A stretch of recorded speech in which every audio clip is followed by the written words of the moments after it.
하겠습니다. 이번에 제가 에세이를 냈기 때문에 이 책을 낸 것도 사실 에세이 강연을 또 하고 싶어서 낸 거기 때문에 이렇게 진행을 할 텐데요. 에세이랑 에세이 주제, 에세이 쓸 때 유의점, 에세이 쓰기, 에세이 작가들 어떤 사람들이 있는지, 또 에세이를 잘 쓰는 법 이렇게 나가보도록 하겠습니다. 네, 에세이의 정의가 이래요. 일정한 형식에 구애를 받지 않고 자신의 생각과 경험을 자유롭게 표현하는 산문 형식의 글이다.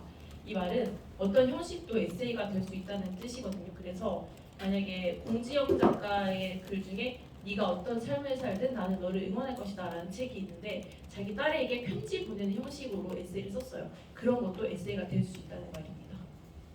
네, 그래서 몽테뉴라는 작가 혹시 들어보셨나요? 네, 이분은 수성록이라는 책 쓰셨는데 에세이를 쓰시는 분들이라면 이분은 꼭 알고 계셔야 되는데 이게 에세이라는 단어를 만들어내신 분이네요. 네, 그래서 알고 계시는 게 좋고, 또 에세이랑 수필이랑 같은 거 아니야? 이렇게 알고 계시는데 정확히 말하면 이런 범주가 맞아요. 네, 산문이 제일 큰 범주고 그 다음에 수필, 그 다음에 에세이. 네, 그래서 이런 차이점이 있다는 거 알고 계시면 좋을 것 같습니다. 그리고 여러분들 칼럼 읽어보신 적 있으세요? 네. 요즘은 신문, 인터넷 신문에서 읽을 수 있죠.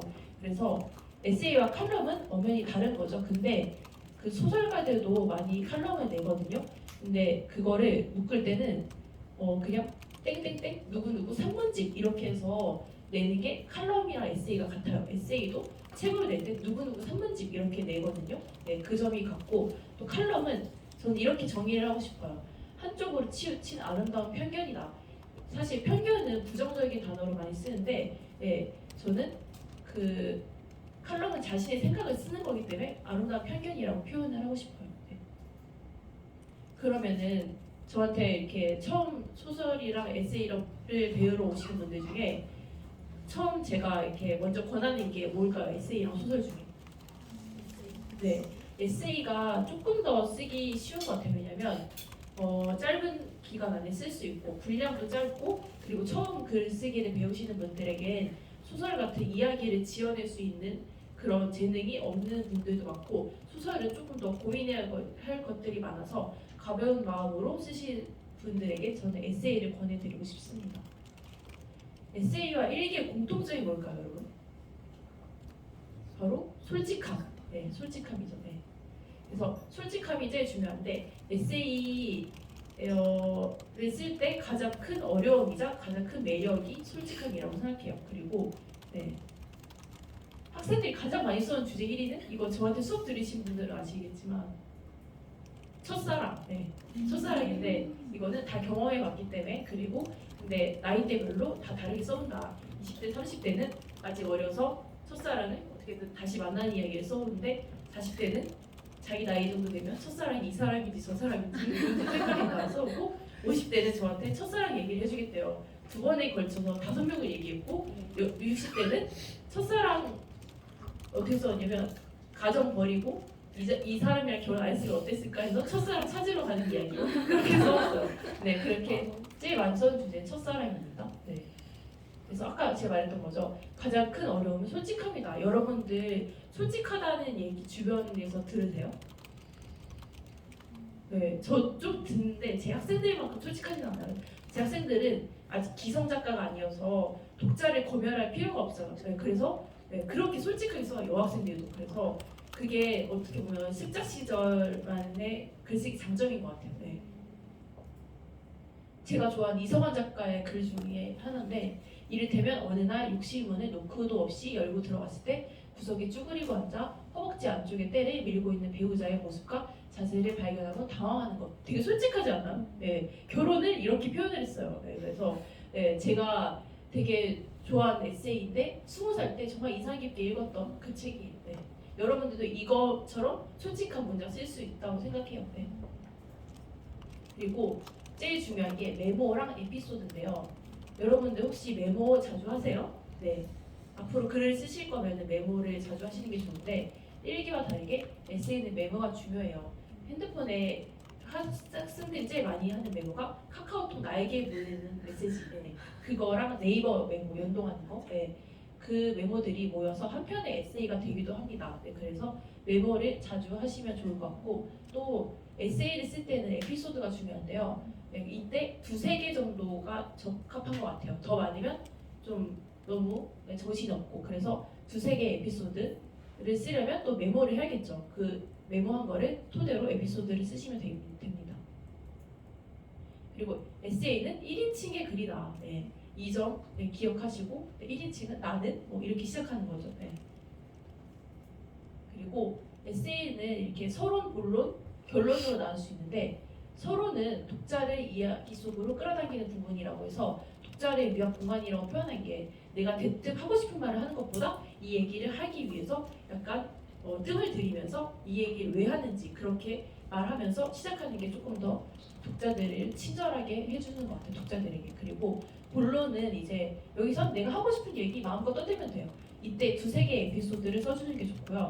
그리고 결론, 학생들이 에세이 쓸 때 제일 잘 어려워하는 게 결론이에요. 왜냐면 교훈을 줘야 된다고 생각을 해서. 그래서 마지막 부분이 굉장히 촌스러워지게 써지는 분들이 많아요. 근데 교훈을 줄 필요 없어요. 여운을 주면 된다. 네. 그리고 이때는 내가 하고 싶은 메시지를 정리를 해주면 됩니다. 그리고 제가 소개해드릴 책 중에 마쓰다미리 혹시 아세요? 네, 아세요? 네, 마쓰다미리는 에세이계 공무원이라고 불릴 정도로 정말 많은 책을 냈어요. 그래서 일본의 만화가이자 에세이스트인데 이분이 낸 책 중에 제목이 뭉클하면 안 되나요가 있어요. 이 제목부터 약간 이분은 감정을 메모한다고 해요. 그 제목부터 그런 거 같잖아요. 감정 메모한 거 같죠. 그래서 정말 일상의 소소한 사건들을 이야기하는 작가여서 네, 되게 읽으면 마음이 편해지고 네, 그런 작가입니다.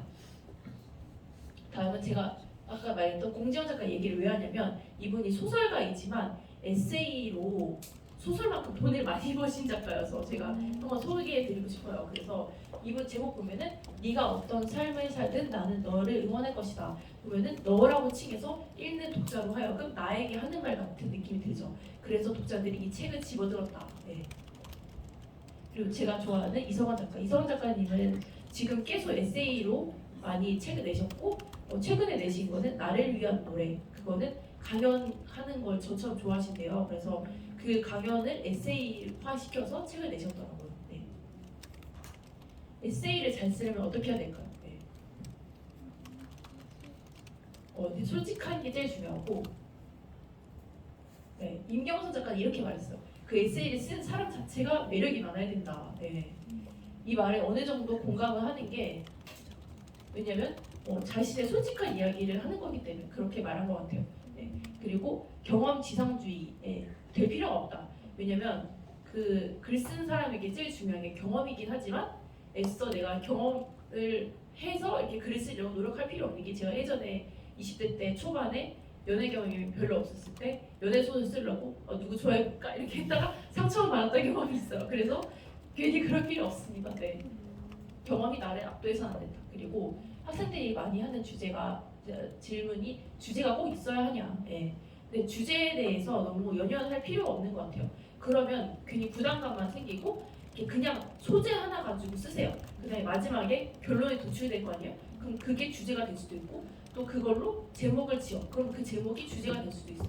그래서 너무 부담을 갖지 않으셔도 좋을 것 같고 하루에 몇 시간 쓰는 게 좋나요? 저는 일단 여러분들 다른 일도 하시니까 하루에 한두 시간 정도 시간 내시는 게 좋고 그 다음에 4-5시간 이렇게 하시고 저 같은 경우는 정말 많이 쓰기 때문에 아침 7시부터 5시까지 앉아있어요. 그래서 이게 체력 되시면 이렇게 하셔도 될 것 같습니다. 네. 네, 퇴고시 유의사항. 네.